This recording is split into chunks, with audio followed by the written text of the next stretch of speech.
Alright, what's up y'all, LakerFan here. As you can tell in today's video, I've made another 6'8" slasher build in NBA 2K26. Now, if you go ahead and look at my swap build category stuff that we have right here, this is what I've made so far. A lot of 6'10s you can see early on was my first 6'10, then another for 1v1, then another as well. But I have transitioned over here to a lot of the 6'8 stuff. So we had the original, very first 6'8 that I had, that this build is pretty similar to, but just with a couple minor tweaks. Then we had one that was very offensive, 99 pass sack. I dropped the perim down to about 74. Now, this one is the latest edition that I have of this, and I think is the most optimized 4.5s per wham in the way that I want to use it right now. So understand, fellas, I think this is the best build overall that I've shown of my 6'8s if you want to be on that point center style. If you have previous ones though, don't worry about it. I still think they're very good. It's just that this one right here is optimized more for playing defense. So I have the 92 per rim while also having 84 block, still the 60 steal rating for the bronze interceptor. Obviously, I don't really play too much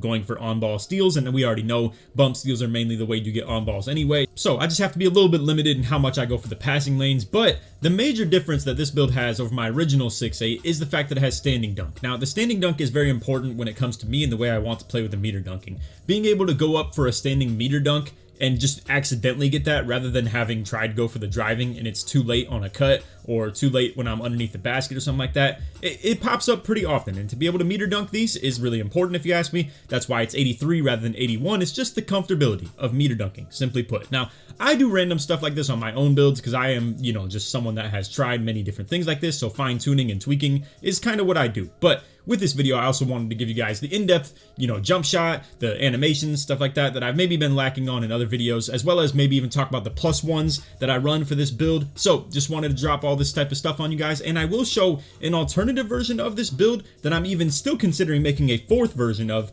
with strength all the way down to 55, because we have been talking about that recently, and I'm willing to put my money where my mouth is and make something like that. Now, for me, of anybody in 2K, I probably do need strength because obviously the badges that's related to would be things like brick wall, strong handles. Well, even though I don't think strong handle is something that's really worth talking about in my personal opinion. But like I said, things like physical finisher, brick wall.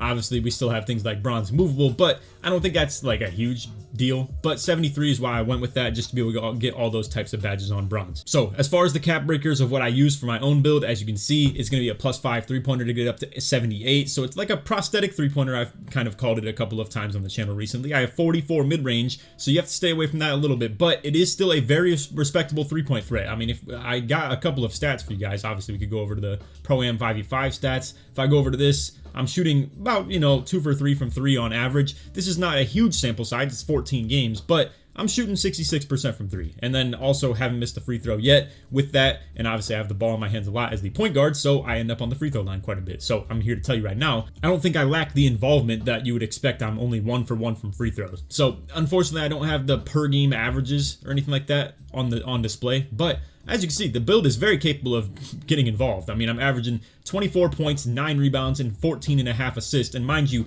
when people quit out of these games, and we have had a couple of them as well, it completely nukes the stats. It goes all the way back down to an averages of, if they quit out while it was 0-0, I mean, that's an average of 0 for that game that I got of everything. So obviously it weighs it down a little bit. Anyway, just wanted to show stuff like that, or we can even show the proving fives stats that we have as well, 41 and 6. If you do the averages on this, it's about 23.5 points per game, and then pretty much just a bit under 10 rebounds per game, and then over 10 assists per game as well. So yeah, I mean, we've definitely been doing our thing on the fives with this build, and what we've been kind of on with this is to be able to still play on-ball defense while doing so. So remind you, I don't want to encourage you guys to make a build like this if you're not comfortable being somebody that has 78 3-pointer, but if you are someone that is willing to play point guard and be very slasher oriented, while also at the same time still having that threat of the 3-point available and be able to turn into a center of a screener whenever you want while still having solid, respectable offensive rebound. I'm not here to tell you that I snag on everybody with 84 O-board, but it's still respectable and good, especially compared to what you'd see out of typical 5-out point guards. I mean, obviously, a lot of these just come out here with 50 O-board and can't even get one in the first place. So to be very slasher oriented while still being around the rim as much as I am, I want the offensive rebound. So What we're able to do with this build is, as you can see, lacking things like steal a little bit, lacking mid-range, and then lacking things like close shot and driving lane. Not a huge deal if you ask me. I think it's more optimized for what I do. In case you're wondering where we put those cap breakers, if you are very early in your cap breaker phase, I would definitely just do the 3-point shooting. You obviously want that +5-3. You don't want to be a pure inside in this game. It's just really tough, in my opinion. And then it really limits you as a ball handler as well. And then as far as the dunking, obviously that is probably the next one we try and do with the +4, beat up to 93. I think you'd be okay though with 89, to be real with you. I think it could really get the job done. It just lacks a couple of the dunk package that we'll show you later in the video as well. And you could probably get away with like 91 per MD, get that on-ball menace on gold. Challenger, you could maybe just wait on if you had to. Same goes for the pass act. I think you could live with 86 early. I just happen to, as you can see, have a lot of my cap breakers set up for the build. I've made previous versions, if you want to check those out on the channel, obviously, that are a little bit less optimized for cap breakers in general. And then, as you can see, I also have the rebounding specialization done, which is how I got those extra ones to put on the D-board. And I kind of do that for every build that I make, because obviously I want to spend it somewhere, and this is the most useful attribute to spend it on. So, where I will spend for the next 3 is probably going to be pass act up to 93, get break starter and dimer on Hoff, and I think that's about it as far as like what's super useful for the cap breakers on this build. Obviously, after that, I could probably do like a +3 standing dunk. Boom, there's 86, even more comfortable to meter dunk with. I could probably just continue to do so, or maybe even do free throw just to buff it up because I didn't really optimize anything for after those as far as the cap breakers go. For the badge, max +1s. This is what I got right now. So as you can see, for Takeover Surge, it's something I want to talk about early, just because I feel like it's something that's pretty out of the ordinary of, thing to talk about, but it is really important to mention. So, posterizer, dimer. I have this in order for if I am running either Dishmaster or poster machine, I should say. It's either going to buff up the meter dunking capabilities or the passing capabilities, and they kind of counteract each other. If I have Dishmaster active, I would like for posterizer to be active because then that makes it so I'm in a couple more one-on-ones, and then me being able to get into those meter dunks and whatever posterizer might do. To be fair, I'm not gonna lie, I really don't know if posterizer is the best badge in the game ever. I wouldn't put that type of merit on it, but dimer is for the same purpose, whether it's that I have Dishmaster active and I want to be a passer, or if I have poster machine active and I want to be able to punish people for, early rotations off of the corners and stuff like that, or the hash pinches, and be able to dot my teammates with even better ability for them to make the shot. Rebounding specialization, as you can see, I have the Rebound Chaser Max +2 and the Box Out Beast +1. And then for the +2s, I have Handless for Days and Lightning Launch. Now, I know that 2K Lab has done a test on the Lightning Launch, and that gold is by far the more good value than something like Hall of Fame would be. I personally, though, want to be as fast as I possibly can. So, Lightning Launch is what I'm +2ing, and then Handless for Days is also what I'm +2ing. And then as you can see, we have in the +1 slots as well, On-Ball Menace, Brick Wall, Challenger, and Paint Patroller. So, I am very optimized in the defense and ball handling capabilities right here, and then also the rebounding specialization. I was, at one point in time, quite a while ago for that matter though, +1ing things like Set Shot Specialist. And I just don't know if that's necessary. I'm shooting really good with Silver Set Shot, and I don't think I really need to do any more, because to be, truth be told, I probably shoot around 1 to 2 threes per game.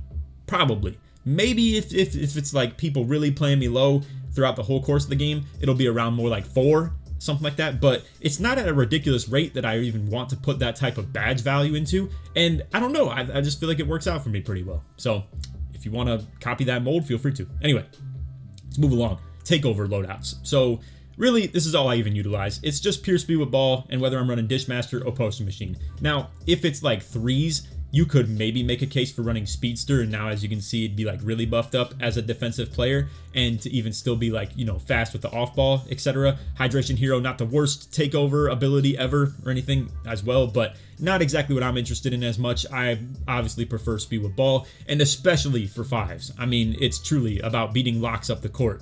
In the full court press, or if it's in the half court, it helps a lot to have that elite speed with ball, so it's what we got, because, I'd much prefer it over anything. Now, as I have this one as well, but it's not really as useful, just pure center. If I'm playing with like 2 guards or something like that, and I want to go straight offensive rebound boost and have Dishmaster, but I've never even used that myself personally. Maybe if I ever played with actual like small guards or something like that, maybe I would, but yeah, not exactly something I'm interested in. So, let's go to the animations real quick. I will, just as a reminder, show you guys that other optimized build with the strength off if you're someone that is also a believer in that. We will definitely look into that because it's something I'm considering making as well, and we'll maybe talk about that in a future video as well if we do follow through with making a build like that. But what this build is lacking compared to my other ones is the elite layup. So we don't have things like, for instance, the Randall hop lay. This is something that we are missing compared to our other builds, as well as maybe some of the, stuff like, let's say, Bam floater, or on the 610s, obviously I was running something like Sabonis floater as well, which those are in the 76 to 78 range on the driving lay. I'm not missing them too bad though, to be real with you. I really don't think that the floaters are super optimized when you have a build that can shoot threes. It was very important though when I had a pure inside build, but nowadays I don't think that's really too much of a big deal. If you want to try this, it's a starter 4 animation. Just drop it low. This is the free throw I'll be using. As soon as your player kind of stands up, boom, that's the shot that I go for. I mean, if you want to talk camera stuff, my player's head crossing through that, cylinder down below is kind of where I also use the visual cue. Going a little bit too deep in the woods here, though. I honestly just wanted to put that on game for you guys if you're interested in a free throw, because like I said, I am shooting at a really good rate on those free throws in Pro-Am. So anyway, as far as some animations go, though, things that are super important. We did a dribble tutorial. If you want to check it out, it was a couple days ago. Didn't really bang too hard on the views, but I understand not everybody's always interested in that. It's just a tutorial showing how to dribble simple and effective on 2K26. As you can see, I have Levine dribble style, we have the D-Book breakdown combo, and the Jimmy Butler escape moves, by far the easiest things to use in the game. Now, as far as behind the back, I've been using this Jordan Poole for the standstill dribbling just a little bit. It's able to somewhat cook from 3, but I haven't been using it enough. I'm probably going to make the switch back to Pippen on the behind the back and just use this for coming up the court purposes, because again, as a slasher, getting downhill is very helpful. So if this is ever available to me with that offhand behind the back, boom, just, bring that out as well. So anyway, the KD Hezi, really nice if you want to look into that dribble tutorial as well. And then pro step back, I also feature into my game quite a bit with going for those step back threes as well. And also just good in the snatch back aspect, moving downhill. So for the jump shot, as you can see, we have the Deshaun Nix. I think that's how you pronounce his first name. I'm not exactly sure, but then mixed with Valuba and Corver uppers. As you can see, here's the blending on that if you want to check it out. Really smooth jump shot for shooting off the dribble. I've been shooting decent on catch and shoots as well, but I much prefer the off the dribble shots just because probably it's my higher repetition, to be fair. I probably shoot as far as like a spread between whether it's a catch and shoot or a standstill shot, off a dribble shot, I should say. It's probably like a 90-10 split on off the dribble is what I shoot, and then 10% is catch and shoots. It's not very often that I'm shooting catch and shoot shots in this game. But other than that, I accidentally did the wrong animation. Boom, going over to the dunk packages. As you can see, I'm running both the contact dunk packages, and now this is simply what I'm running. I took front clutches off for a little bit. I'm preferring to not run them. I just think I saw them pop up too much. I will say though, if you have 90 dunk yourself, I think this is a really good dunk to pop off. It's just that side clutches, in my opinion, is better. And then quick drops as well. Why not see something like that come up? And then we have some baseline reverses. Don't worry about them too much, but if you want to copy that down as well, feel free to. As far as the standing dunks, this build does get a little bit less than the typical 90 standing dunk builds, but as you can see, does get a lot of these elite under basket in the rim pulls and stuff like that as well. So I have those. I am not running any of these. I feel like they're both kind of garbage, pretty mid, but obviously if it's the only dunk package you get for the standing, then it's decent enough for you. So as for the NBA player dunk packages, I showed a video a couple of weeks ago, maybe even a month ago at this point, where I was running things like LeBron, Wiggins, it was Obi, and then Levine and Derrick Jones, all 5 of those at the same time. And what I've picked out from the animations that I've seen personally is that LeBron has one really bad dunk package that I don't prefer to see, and especially in the way that I play when it's 5-out ISO, it really enables chase down blocks, if you ask me. It's not that one that he put the ball behind his head or anything like that, but it is, I really don't know if it's even going to pop up, to be honest with you. It's just one with a bit of a crazy cockback, and I don't really prefer it when it comes to the whole, 5-out people getting chased down blocks on me. I think it's pretty blockable. So Obi Toppin, really good. It has this reverse dunk on it, and then a lot of basic simple ones as well, but there are some ridiculous ones. I don't really feel like, though, that they actually get blocked very often. I mean, between the legs, dunks, at the end of the day, it's a meter dunk. I mean, the ball is protected, technically speaking, if it's below your legs. I know it sounds like a ridiculous thing. I'm kind of yapping here as well. I don't want to talk too much about the dunk packages. That's kind of a topic for another video, but point is, things that are kind of less exposed, if you get what I'm saying, to being blocked is all I'm really looking for at the end of the day with these dunks. And I don't feel like something that's between the legs or these reverse dunks or anything like that are really the most blockable things at all. So I'm definitely a fan of that. And also, as you can see, I've slimmed down a little bit on the alley-oop dunks. So we only have Elite and Derrick Jones active. And then obviously we have the contacts as well. But I'm just taking some of the slow ones out. I mean, as you can see, Pro has a lot of slow ones. It does have some standing dunks, though, I will make mention of. But yeah, not very athletic and fast dunks. And then same goes for like Giannis was kind of floaty, kind of ugly, like that right there. Come on, we don't want an animation like that at all. So anyway, then Aaron Gordon and Zion are a bit more flashy that I'm really trying to cut down on. So anyway, there's the animations right there. We got the dribbles, the shot, and the dunks as well. And then I even shown the badge specialization as well, or like, you know, the perks, I should say. And then, yeah, specialization that goes along with that. So that is pretty much it. But what I do want to show you guys too, and this is the full breakdown, why not? I'll show you where my lethals are at as well. We have all three all across the top of the key. Boom. We got that left hash, top, and right hash as well. So one last time, before we go to the other build that I want to just theory craft on a little bit, I want to explain the thought process behind a lot of this stuff just one last time. So again, 78 three-pointer is just to get the silver set shot and just a simple, comfortable shot rating, as well as the jump shot that I have kind of cooked on for what I've been using. 86 ball handle for all the good SIGs, and also just, you know, the ability to do a lot of, you know, somewhat complicated dribble moves that maybe we'll talk about another time. And then 78 speed of ball. I just wanted the max of what I could get. I cut down on the agility a little bit, which we'll talk about on the revamped one, might be a little bit higher, but 86 speed, good. Once again, bronze brick wall and, you know, gold strong handle, all that stuff with a 73 strength. And then went down on that 90 rebound for that specialization, +2, boom.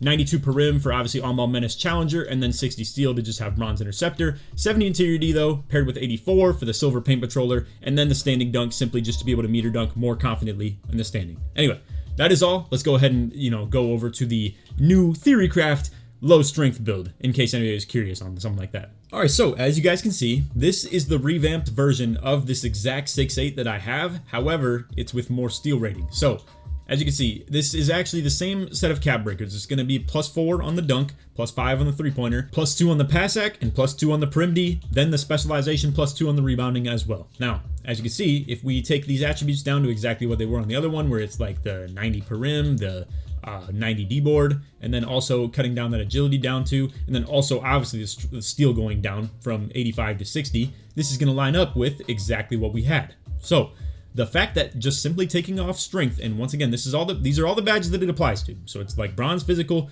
bronze immovable, bronze brick wall, and then gold strong handle. I will acknowledge that maybe if you wanted to go 60, you, as you can see, can get a little bit of bang for your buck and get 2 badges on bronze, and that's pretty close to where the 55 is. However, to be able to pull off everything just real simple and real smooth, as you can see, is simply going down from the strength being 73 down to 55, and it is the entire difference of getting steel from 60 to 85, which remind you is no glove at all, and bronze interceptor, and really unreliable passing lanes, but it's still good enough to just get one that's thrown at your head, to a steel rating where you can actually just hawk things that come your way entirely. And also, if you've seen the video that I posted, again, this one kind of dudded as well. I guess people just don't really like the Pro-Am vids, to be fair, and it's not as much of appeal to the views. But thing is, with two-way tenacity, I've played with 60 steel rating, and in theory, it's going +20 or +25. It's what, like, either of those two things is probably pretty factual. Anyway, point is, I've experienced what it's like to play with that super high steel rating,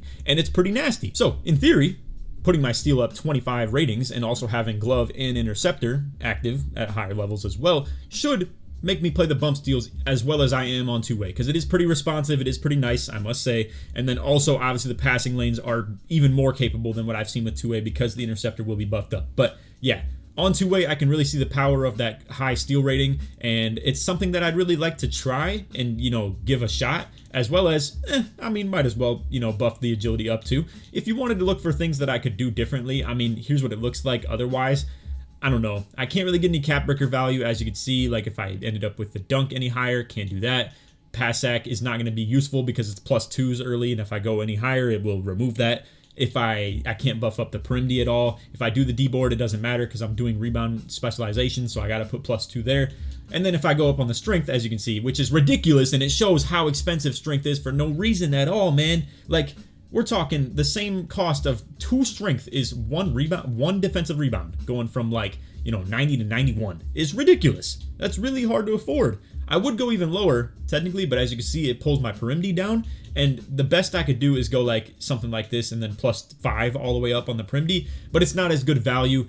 Like for instance, if I were to do something with Dunk, as you can see, doesn't really transcend that kind of cost. So not really worth. So obviously, as you can see, boom, I just go with that 90, sit at 55, and then here we are with that extra agility. I don't know. In theory, should make me a better defender. Slightly worse screener. I don't know. I'm not a believer in strong handle in the first place at all. I don't really do those types of dribble moves where when people get bodied up on me and I do a dribble move, sure, it's like good for that, but I don't do that at all. And then the only thing I think I'd be missing maybe is bronze immovable and bronze brick wall. But I think the cost and the trade-off of something like this is well worth. And again, it's the gameplay, fellas. Like, I've been trying to talk about this on the channel, and people aren't really vibing with it. They're not jiving with it at all. You'll understand more when you see more gameplay, but I'm here to tell you right now, truly, strength doesn't mean anything. Whether it's for playing on-ball D, whether it's for playing box outs, whether it's for, I don't know. I've even seen Tonic talking about how his post control being at 84 or 79, whatever it is, and having the low strength on his build is still moving people with no post powerhouse and no strength at all. I don't know. They really botched it. They really, like, you know, screwed it in this game. So what am I going to do with it? I don't know. Just roll with the punches at this point, obviously. I mean, they could maybe change something like this as far as gameplay goes, but I highly doubt their ability to do so.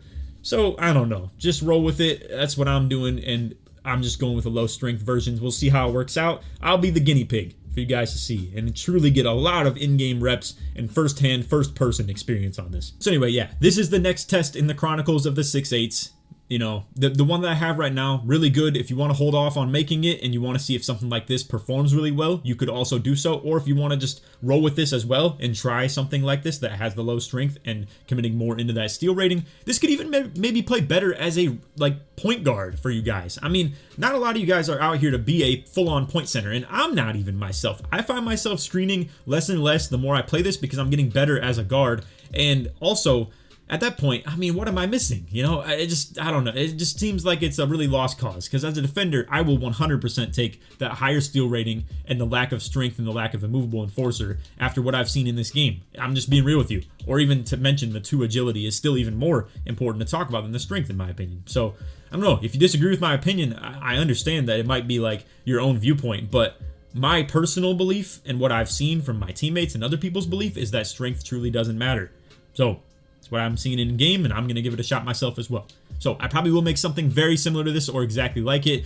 I might make very minor tweaks because I haven't finalized it yet or anything, but I'm sure I found all the cap breaker value. If you want to punch this in yourself, though, and look into it, and you want to make a better version of this, but keep all these key attributes that I'm looking for, if you want to try and find something that's truly just better but has better cap breaker potential, feel free to look into it. But I've tried looking into this a lot myself, and obviously it's very dependent on something like cap breaking the three-pointer up, and this seems to be the best value I can always find, no matter what. But anyway, yeah, if you want to give that a look yourself because you're just interested in it, I know a lot of you guys are interested in the build stuff as well.